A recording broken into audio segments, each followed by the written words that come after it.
Salut toi amis des animaux, bienvenue sur ma chaîne Jessica M Vegan. Alors aujourd'hui pour cette première vidéo, puisque celle que j'ai fait avant c'était une sorte de présentation de la chaîne, je vais en quelque sorte répondre aux questions que j'ai reçues sur ma page Facebook, puisque il y a quelques jours je vous ai donner l'opportunité de me poser des questions afin de pouvoir structurer mes vidéos. Comme j'ai eu une question qui revenait assez souvent, je me suis dit que j'allais y répondre dans cette première vidéo. Une vidéo qui sera donc dans mon frigo, puisqu'apparemment cela vous intéresse de savoir quels produits j'achète, ce genre de choses. Donc je me suis dit que ça pourrait être une bonne chose de faire cette vidéo. Donc voilà, on va commencer tout de suite. Donc sur Facebook on m'a posé comme question peut-être idiote, mais pour les courses ça se passe comment? Alors bon, j'avais répondu parce que au départ je pensais pas faire une vidéo sur cette thématique, mais puisque c'était quelque chose qui est revenu assez régulièrement, je vais y répondre aussi en vidéo. Donc pour les courses ça se passe très différemment d'avant pour moi, puisque avant je faisais à 100% mes courses dans le magasin de mes parents.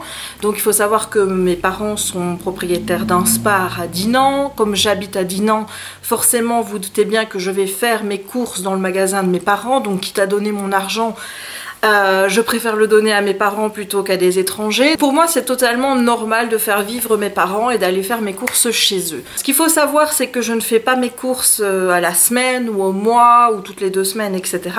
Je vais voir mes parents tous les jours. Donc je prends au jour le jour ce que j'ai besoin, ce qui implique, et je vais déjà répondre à une autre de vos questions, que je ne prévois pas mes repas sur une semaine ou des choses comme ça. C'est au jour le jour, je me dis tiens qu'est-ce que je vais faire aujourd'hui.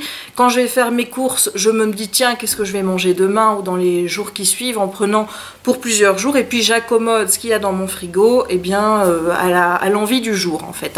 Donc je n'ai pas de menus qui sont préparés à l'avance, rien du tout. Il y a quand même une certaine constante dans mes repas.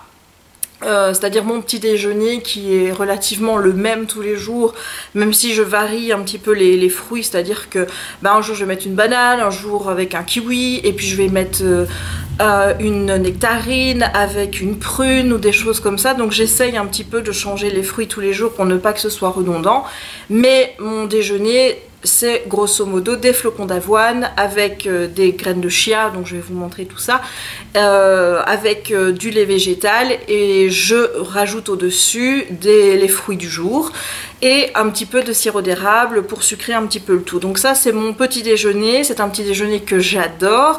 Je n'ai pas l'intention de le modifier pour le moment parce que autant vous dire que c'est un petit peu le repas que j'attends tous les jours. Voilà, c'est vraiment mon repas très consistant, c'est le repas vraiment qui me fait ma journée, surtout en matière de sucre, c'est-à-dire que je privilégie vraiment le fructose, le sucre que j'ai avec le sirop d'érable. Donc c'est vraiment là où je prends vraiment ma grosse dose de sucre pour ma journée.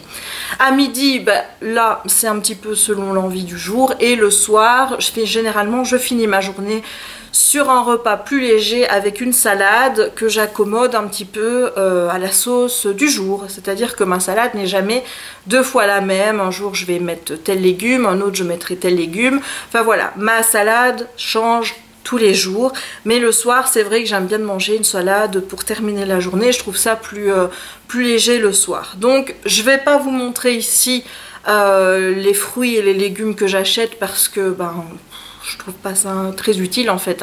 Généralement en matière de fruits je prends toujours des bananes, ça c'est tout le temps, des kiwis, ça c'est aussi quelque chose qui revient très souvent. Pour le moment il y a des nectarines, des pêches, des prunes, donc je prends ces fruits là. Là on était dans la saison avec les framboises, les groseilles. J'adore mettre des groseilles dans mon plat le matin parce que ça donne une petite touche d'acidité qui vient vraiment foutre le peps, vous voyez, à mon plat.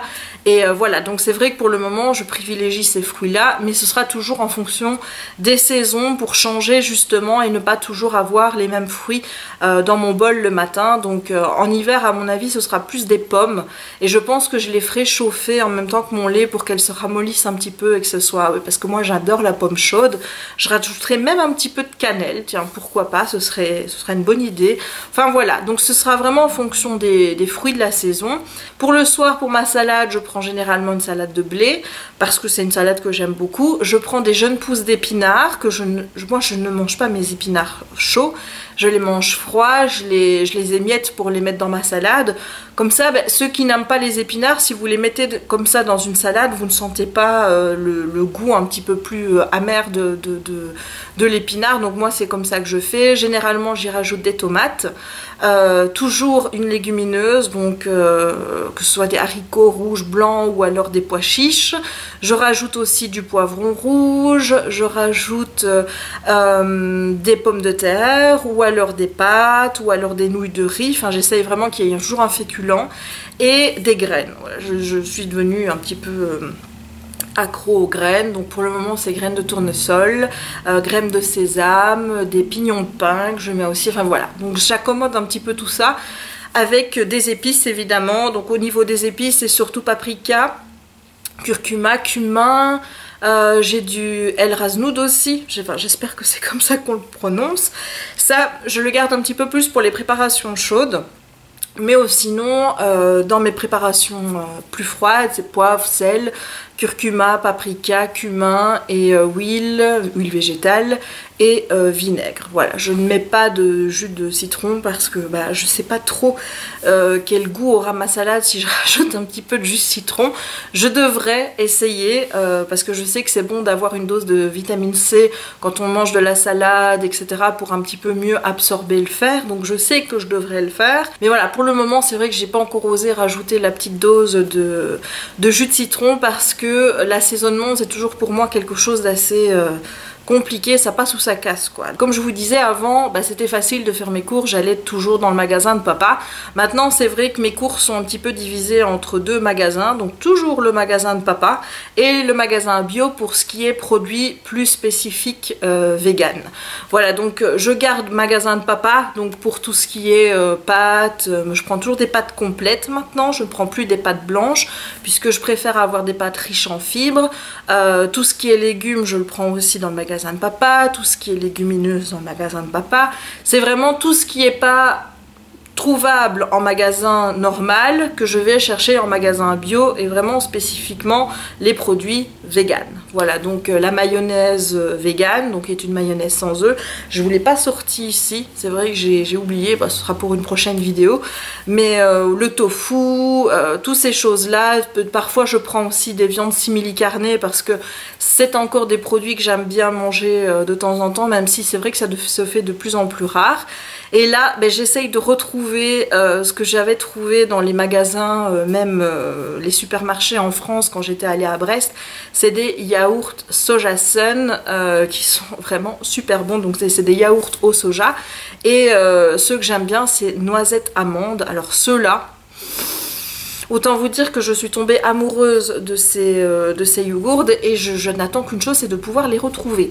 Voilà, donc si vous connaissez un endroit en Belgique ou alors près de la frontière française qui soit pas trop loin de la région de Dinan où on trouve des soja sun, noisettes, amandes, alors vous me faites un petit coucou parce que là, honnêtement, ça m'intéresse. Voilà, je vais vous montrer ici quelques petites choses qu'il y a dans mon frigo et dans mes placards et voilà, je referai ce genre de petites vidéos assez régulièrement. Maintenant je pense pas vous faire des vidéos avec quand je reviens des courses ou ce genre de choses parce que voilà, c'est pas trop mon genre de prendre la caméra comme ça au point levé et vous faire une vidéo. Moi je suis beaucoup plus structurée pour faire mes vidéos, c'est-à-dire que j'aime bien de me préparer à l'avance, etc. et pas faire ça à l'arrache. Ce qu'on retrouve dans mon frigo pour le moment, c'est ceci. Donc c'est du lait végétal. Alors pour le moment, j'ai pris celui à l'avoine parce qu'il est riche en fibres. Je prends la marque Alpro parce qu'elle est enrichie en calcium, en vitamine B2, B12 et D. Donc voilà, comme ça je me dis que en plus de ma complémentation en B12, je sais que je n'en manque pas. Pourquoi est-ce que je prends Alpro et pas une autre marque ou quoi que ce soit? Ben, c'est tout simple, c'est la marque que papa a dans son magasin. Et comme je vous l'ai dit tout à l'heure, quand papa a dans son magasin, je prends ce que papa a. Donc voilà, là pour le moment c'est du Alpro à l'avoine. Maintenant je prends également le Alpro noix de cajou parce que je le trouve aussi très bon. Quand j'étais allée en France, j'avais pris un lait bio là-bas, je pense que c'était de la marque Bjorg, qui était aux noisettes et qui était juste extra parce que quand vous ouvrez la bouteille, vous avez l'odeur de la noisette qui était là, donc ça donnait une petite gourmandise en plus. Mais voilà, il n'y a pas de lait aux noisettes dans le magasin de mon papa. Et j'en ai vu en magasin bio, mais je trouve qu'il est assez cher puisque comparé aux autres laits végétaux, on arrive tout de suite à 1 euro, voire 1,50 € plus cher que ceux-ci. Donc comme c'est déjà pas des laits qui sont donnés à la base, je préfère prendre ceux-ci. Alors dans le magasin de mon papa, je trouve également des falafels. Voilà, ça c'est aussi des choses que je prends assez régulièrement. J'aime bien les mettre comme petites boulettes dans mes pâtes, sauce tomate, etc. Donc les falafels, ce sont des boulettes de pois chiches, donc c'est intégralement végétal. Voilà, ça c'est encore un de mes produits chouchous. Il y en a toujours dans mon frigo. Il y a également toujours dans mon frigo ceci. Ce sont des steaks de poisson, donc ils appellent ça Sawfish Burger. Ils sont enrichis en vitamine B12 et en oméga 3, je pense, avec le petit logo vegan comme vous pouvez le voir là. C'est les seuls steaks végétaux que je prends encore dans le commerce parce qu'ils ont une texture qui me rappelle fortement celle du poisson pané.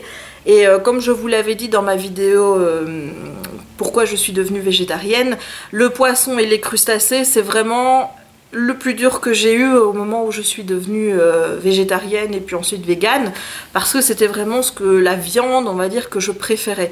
Donc de retrouver cette texture là en goût, honnêtement on n'est pas loin. Honnêtement quand je mange ça, j'ai vraiment l'impression de manger du poisson pané. Je mets ça avec des légumes à côté et j'adore. Voilà, donc ça il y en a aussi tout le temps dans mon frigo. J'en mange moins qu'avant, le genre de produit simili-carné, mais celui-ci je peux juste pas m'en passer parce qu'en goût il est comme ça.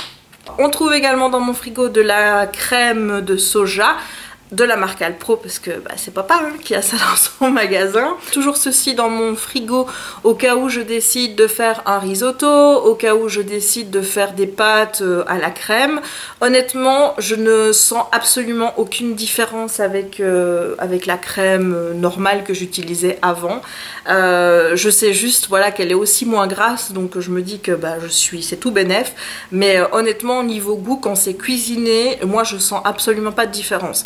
Maintenant quand vous la goûtez comme ça, hop, vous en avez un petit peu sur le doigt et vous la mettez en bouche, honnêtement c'est vrai que ça n'a pas trop de goût, c'est plus liquide que de la crème normale, mais une fois cuisiné, pour moi il n'y a pas de différence, c'est toujours aussi bon, c'est toujours aussi goûtu, j'adore. Je regrette absolument pas d'être passée à la crème végétale par rapport à la crème avant.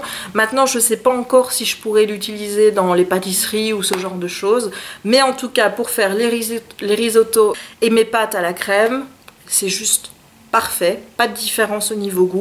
Je valide. Ce qu'on trouve également dans mon frigo, et ça je le trouve en magasin bio, c'est du sojami, donc en fait c'est du fromage, ail et fines herbes qui est fait à base de tofu lacto-fermenté. Donc c'est un produit qui se rapproche un petit peu du boursin. Et moi j'adore ça, j'adore le boursin, j'adore tout ce qui est fromage, ail et fines herbes. Et donc pour mettre sur des toasts pour Noël, ou alors en apéritif, ou alors le soir sur une petite tartine. Moi j'utilise des tartines, des petites, en fait c'est des sortes de cracottes qui sont faites de riz soufflé et de quinoa. Donc je trouve ça vraiment hyper bon, je trouve ça également en magasin bio. Comme ça vous le savez si vous avez envie de le trouver. Et donc je tartine ceci sur ma petite cracotte, on va dire, je vais appeler ça cracotte même si c'est pas vraiment une cracotte, parce que la cracotte il faut savoir qu'il y a du lait dedans quoi. Donc voilà, donc si vous devenez vegan, la cracotte ça ne l'est pas. Donc je tartine ma petite cracotte avec ceci et c'est juste trop bon. Et maintenant l'indispensable de mon frigo, c'est même plus imaginable qu'il n'y en ait plus qui soit dans mon frigo en attente tellement je le cuisine à toutes les sauces. C'est le tofu fumé de chez Typhon. Donc c'est une marque allemande qui est vegan et bio, puisque le tofu qui est utilisé dedans est du tofu bio, donc c'est encore mieux. Je l'adore fumé, c'est-à-dire que moi le tofu fumé, je peux le manger à tous les repas avec n'importe quoi, dans mes salades, j'en mets dans mes salades, j'en mets également dans mes pâtes, ça me sert de viande on va dire, j'en mets également dans tous les plats que je fais, en fait je mets du tofu fumé. Alors j'ai acheté des variantes, j'ai acheté celui à l'ail des ours quand j'étais en France, j'ai pas encore réussi à le retrouver ici en Belgique, mais si jamais je le recommanderais sur un site vegan de France parce que j'ai adoré ce tofu à l'ail des ours. J'ai également celui goût pizza qui est très bien pour tout ce qui est sauce tomate etc. Donc j'en ai encore dans mon frigo, mais comme il est ouvert je vais pas vous le montrer. Et voilà, je sais qu'il y a aussi du tofu rosso, il y a du tofu avec de l'origan. Je pense que je vais tous les tester parce que c'est vraiment des tofu qui sont super bons et qui ont du goût. Voilà, parce que j'ai également acheté du tofu naturel que j'ai fait cuire dans de la sauce, etc. en disant bah, il va bien prendre le goût de ce que je cuisine. Honnêtement, j'ai trouvé que c'était toujours aussi fade après coup, donc c'est peut-être moi qui l'ai pas assez laissé, on va dire, s'imbiber de ce que j'avais fait, c'est peut-être de ma faute, hein. Peut-être que je ne le cuisine pas encore assez bien, mais je préfère acheter ce genre de tofu-ci, qui est déjà prêt, plutôt que du tofu ferme. J'ai pas encore pris du tofu soyeux. Maintenant j'ai tout dans mon magasin bio, donc c'est à Ciné. J'ai juste trouvé le tofu ferme, j'ai pas encore trouvé du tofu soyeux, donc pour pouvoir le mélanger à d'autres choses et tout. Mais là, ça, c'est juste trop bon. Donc je viens de voir en plus que ici j'en ai pris un à amande et sésame. Donc bah, ça va encore être meilleur, ce qui n'est pas le tofu que je prends d'habitude en fait, hein. C'est pas le même, mais bah, ce sera l'occasion de goûter encore un tofu particulier. Donc je recommande vraiment ceux de la marque Typhon parce que voilà, j'ai jamais été déçue par les tofu qu'ils m'ont proposé, c'était toujours très bon, surtout quand ils sont assaisonnés comme ça, je vous recommande, c'est vraiment le top. Alors ce qu'on trouve également maintenant dans mes placards, et j'en achète au moins 2-3 pots d'avance, c'est ceci, c'est des pois chiches. Donc là c'est des pois chiches de la marque Bonnie, puisque c'est la marque Spar que l'on trouve dans le magasin de mon papa. Encore une fois, je prends ceux-ci parce que je sais que je pourrais les faire moi-même, hein, les acheter en vrac et les cuire, mais il faut cuire ça extrêmement longtemps et j'ai pas forcément le temps de me consacrer à cuire mes propres pois chiches. Donc je les prends en conserve, ce genre de petite conserve. Avec ça je vais 2 ou 3 jours. Le pois chiche c'est devenu un essentiel de ma cuisine, c'est-à-dire que le pois chiche c'est comme le tofu, je le mets dans tout. Dans toutes mes préparations maintenant il y a des pois chiches, donc ça c'est juste un essentiel pour moi. Maintenant je mets également des haricots blancs ou des haricots rouges parce que bah, ça a le même, je trouve que c'est des légumineuses, hein, donc forcément au niveau goût les uns et les autres se rapprochent, donc mais c'est vraiment quelque chose que j'aime bien parce que ça se... Comment je vous expliquer, c'est la texture que j'aime bien, la manière fondante que sur ma langue, j'adore ça. Donc voilà, légumineuses, pois chiches, mouah. Un indispensable également dans ma cuisine, mais ça je vous en ferai une vidéo séparée pour vraiment vous expliquer pourquoi est-ce que j'utilise ce genre de choses. Il s'agit des graines de chia, donc je vous montre. Voilà, ce sont des petites graines, comme vous pouvez le constater. Ce sont des petites graines toutes mini qui sont noires, il y en a des blanches également. C'est riche en protéines, riche en fibres. Il faut savoir que c'est un super aliment, donc quand vous mangez des graines de chia, et il suffit d'une cuillère à soupe je pense par jour, et bien ça vous apporte vraiment beaucoup de nutriments dont votre corps a besoin, et dans certaines préparations ça permet de remplacer l'œuf. Voilà, donc ça c'est les basiques on va dire. Et moi mes graines de chia je les mets tous les matins, ma petite cuillère à soupe dans mon bol avec mes flocons d'avoine, ce qui permet en fait, je sais pas trop hein, comment ça marche, mais elles absorbent en fait le liquide, ce qui permet d'avoir une consistance un petit peu pâteuse. Je vous dis pas à mon petit déjeuner, quand vous le voyez vous direz que c'est du vomi. vraiment, hein, le flocon d'avoine avec le lait plus ça fait vraiment une consistance vomi, donc c'est pas très beau à voir, mais en goût c'est super bon. Donc au niveau goût il y en a pas tellement, hein, ça c'est assez neutre de manger des graines de chia, mais je sais qu'en mettant ça dans mon petit bol tous les jours, ma petite cuillère à soupe, j'ai déjà une bonne dose de nutriments pour ma journée. Et voilà, c'est vraiment un truc dont je ne peux plus me passer. Les graines de chia, je kiffe. Alors au niveau graines, il faut savoir que je mets également, mais ça c'est plus dans mes salades le soir, je mets des graines de tournesol, je mets des graines de sésame et je mets des pignons de pain pour avoir un petit peu d'oléagineux. J'essaye de mettre un peu de noix de cajou aussi, mais la noix de cajou, je vous avoue, hein, je la préfère un peu salée que pas salée du tout. Mais la noix de cajou, j'en ai également dans mes placards. C'est quelque chose qui permet de faire par exemple du fromage végétal à étendre par exemple sur une pizza ou des choses comme ça. J'en ai déjà fait, c'était pas mauvais, honnêtement. Bon, ça n'a pas le goût de fromage, clairement, mais ça permet d'avoir un substitut qui est plutôt correct. Et j'avais trouvé que ma pizza était plutôt bonne. Pour terminer cette vidéo, je vais vous montrer maintenant quelques gourmandises véganes que j'achète. Donc ça je les achète en magasin vegan parce que bah forcément le chocolat qu'on trouve dans le commerce c'est pas forcément du chocolat vegan, et les biscuits sont quasiment tous faits avec du lait ou du beurre ou des œufs ou ce genre de choses. Je sais que les Oreos sont vegan malgré qu'il n'y a pas le logo vegan dessus, mais ils le sont.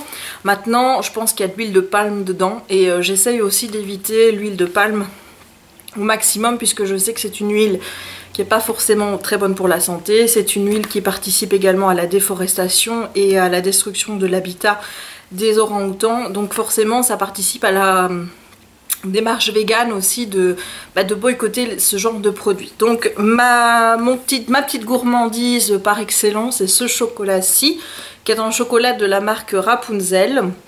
Donc c'est un chocolat noir à l'orange qui est super bon, qui est vegan, voilà. C'est une marque issue du commerce équitable. Ça aussi c'est quelque chose auquel je suis extrêmement sensible maintenant. Pour moi la démarche végane c'est pas uniquement abolir l'exploitation animale en tant que telle, c'est vraiment abolir toute forme d'exploitation. Et donc quand j'ai appris que forcément le marché du chocolat par exemple était un marché où on exploitait encore beaucoup l'être humain, comme tout ce qui est vêtements, etc.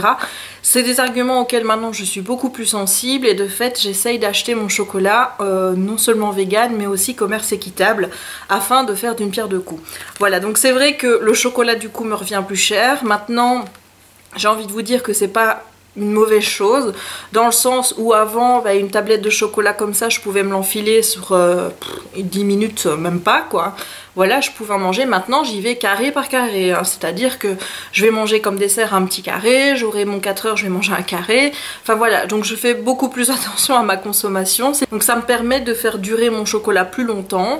J'en achète pas non plus à chaque fois quand je vais dans mon magasin bio, mais quand je prends du chocolat généralement c'est celui-ci. J'ai également trouvé du chocolat aux amandes, chocolat noir aux amandes, mais la dernière fois que j'en ai trouvé dans mon magasin bio, je crois que la plaque de chocolat c'était plus de 6 €, et là bon j'ai trouvé que c'était un petit peu exagéré, donc de fait je ne l'ai pas acheté. Donc celui-ci est très bon, en plus il a un petit goût à l'orange, j'adore ça.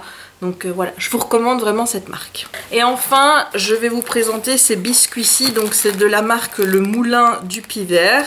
Alors ils sont sans huile de palme, vegan, filière blé régionale. Enfin voilà, c'est vraiment, j'ai envie de vous dire, c'est vraiment le top du top. C'est des biscuits, ici c'est goût fraise. Je sais qu'il y a également goût framboise que j'ai pris quand j'étais sur Brest et qui était également très bon. Il y a goût abricot aussi, mais bon moi mon parfum préféré ça reste la fraise, et ici j'ai pris goût chocolat qui est également vegan, hein, donc avec du chocolat vegan. Et là vous retrouvez comme ingrédient, et je crois que ça c'est un plus aussi pour moi, donc c'est de la purée de pommes, farine de blé, sucre de canne non raffiné, sureau de blé, purée de fraises, huile de tournesol, beurre de cacao, rapadura, ça je sais pas ce que c'est, jus concentré de citron, arôme naturel de fraise, poudre à lever, bicarbonate de sodium, fibre d'avoine, cannelle. Voilà, donc, et il y a tous les petits astérix avec, qui sont mentionnés. C'est pour préciser que c'est des ingrédients issus du commerce équitable. Voilà, donc je trouve qu'au niveau composition, ces petits biscuits sont pas trop dégueulasses. Hein. Voilà, c'est fait avec de la purée de pommes. J'aurais pas pensé qu'on puisse faire des gâteaux avec de la purée de pommes. Il y a pas de sucre raffiné dedans, ce qui pour moi est un gros plus. Et là aussi, vous avez 5, je pense que c'est 5 ou 6. Il y en a 6 petits sachets, donc ça se présente comme ça. Voilà, vous avez un petit biscuit comme ceci. Il y en a 6. Le coût, c'est entre 2 ou 3 euros la boîte. Et ben là aussi, je vous dis, étant donné que c'est pas non plus donné, et ben je les fais durer plus longtemps. Au lieu d'en manger un à 4 heures, un pour dessert, ben j'en mange un tous les 2 jours ou ces choses-là. J'essaye aussi de varier un petit peu mes desserts. J'ai des biscuits vegan chez moi. Je me prive pas non plus, comme vous voyez. Ce sont des petits biscuits qui sont extrêmement bon. Preuve en est, j'en ai donné un hier à ma soeur parce qu'elle avait faim. Et comme il n'y a plus de biscuits pas vegan chez moi, en tout cas pour moi, hein, mon copain il mange ce qu'il veut, mais en tout cas pour moi, il n'y a que ce genre de petites choses dans mes placards. Et bien je lui en ai proposé un, elle l'a mangé et elle l'a trouvé très bon. Voilà, donc elle qui est plutôt réticente d'habitude à tout ce que je lui propose qui est vegan, là elle a aimé. On sent que c'est un biscuit qui a moins de sucre qu'un autre biscuit, qui est moins gras également. Donc pour moi c'est tout bénef. Je vous dis, quand j'ai décidé d'être vegan, j'ai fait beaucoup de recherches au niveau nutrition parce que je savais que je devais remplacer les protéines et tout ce qu'il y avait dans la viande par d'autres choses pour avoir une alimentation équilibrée. Et c'était important pour moi de montrer que je ne faisais pas n'importe quoi. Quand je me suis documentée, j'ai quand même appris pas mal de choses, notamment par rapport aux maladies, etc. que toutes les viandes, les produits laitiers, les œufs pouvaient apporter. Et en fait, j'ai totalement décidé de revoir mon alimentation en supprimant au maximum le sucre raffiné, en supprimant au maximum les produits transformés, même si je vous dis, je ne me prive pas d'un petit simili carné de temps en temps. Mais donc, c'est vrai que maintenant, je suis beaucoup plus attentive à la conception des produits et j'essaye qu'il n'y ait pas trop de merde dedans et surtout de sucre raffiné. Et même par ma foi, je vous dis, je perds du poids petitement, hein, c'est-à-dire que pour le moment, à 2 mois et demi, on va dire, j'arrive à 5 kilos en moins. Donc je suis contente. C'était pas le but, hein. Je veux pas qu'on mélange les choses. J'ai pas décidé de devenir végane en me disant ça va être le régime qui va me faire perdre du poids. Je considère pas que le véganisme est un régime, c'est un mode de vie, c'est un engagement politique aussi en faveur du droit des animaux. Donc je l'ai fait pour cette raison-là. Maintenant c'est vrai que le fait de m'informer sur la nutrition pour pouvoir avoir une alimentation équilibrée m'a fait revoir totalement ma façon de manger, m'a fait revoir totalement ma façon de penser par rapport aux sucreries, par rapport à tous ces produits transformés que j'aimais bien manger avant parce que c'était rapide, etc. Donc ça m'a permis de revoir ma manière de faire et de fait je perds du poids. Alors c'est quelque chose que j'ai toujours voulu faire, mais je ne voulais pas faire régime parce que je suis pas dans la privation, je suis pas dans le dans le fait de me restreindre ou quoi que ce soit. J'ai envie de perdre du poids de manière naturelle en fait. Et là en fait c'est ce qui se passe, c'est-à-dire que je mange à ma faim, je ne me prive de rien puisque j'ai mes petits biscuits comme vous pouvez le voir, je mange à ma faim, je me resserre même une deuxième fois à table, donc je ne me restreins en rien au niveau des quantités que je mange, mais au final je remarque que sur la balance ça se voit quand même, donc c'est ce que je voulais, c'est pouvoir perdre du poids mais en n'ayant pas cette impression de frustration, de restriction, parce que dès qu'on arrête on reprend. Et là le but c'est d'avoir un régime alimentaire qui soit stable en fait, c'est-à-dire de toujours faire la même chose, de ne pas reprendre les kilos après et de rester, une fois que j'aurai atteint mon poids idéal, de rester à ce poids là. Voilà, maintenant je sais que ça va être long hein, parce que j'ai quand même pas mal de kilos à perdre, mais j'essaye de pas trop être déçue, on va dire, de pas avoir cette perte de poids plus nette. En fait je vous avoue que quand j'ai vraiment décidé d'arrêter tous les sucres, donc déjà les sodas, tout ce qui était bonbons, enfin avant je mangeais quand même un paquet de bonbons en 10 minutes quoi, je sais pas si vous vous rendez compte, les biscuits, tout ce qui était grignotage inutile, je m'imaginais qu'en perdant cette mauvaise habitude, j'allais perdre beaucoup plus. C'est pas trop le cas, mais en même temps je me dis bon bah tu te prives pas à table, tu manges bien, voilà, tu perds quand même, c'est le principal. Donc voilà, bon, je vais arrêter ici cette vidéo parce que je vous ai parlé de choses finalement qui n'avaient pas grand chose à voir avec le sujet de la vidéo. Donc voilà pour cette première vidéo avec les produits que l'on peut trouver dans mes placards. Quand j'aurai d'autres produits à vous présenter, bah, je referai ce genre de vidéo, en espérant que ça vous plaise. Maintenant vraiment, hein, si vous trouvez dans vos magasins bio des Sojasun ou des choses comme ça, n'hésitez pas à me le dire parce que dans mon coin il n'y en a pas et ça me désole parce que c'est juste tellement bon ces petits Sojasun noisette amande, je vous assure c'est une gourmandise. Honnêtement, je pensais pas trouver un yaourt aussi bon. Même par rapport au yaourt avant, je préfère largement celui-là. C'est pour vous dire. Enfin voilà, je vais arrêter ici la vidéo en espérant qu'elle vous ait plu. Si c'est le cas, n'hésitez pas à laisser un petit pouce en l'air. N'hésitez pas à la partager sur les réseaux sociaux. N'hésitez pas non plus à vous abonner si ce n'est pas encore fait. Et moi, je vous dis à très vite pour une prochaine vidéo. Ciao!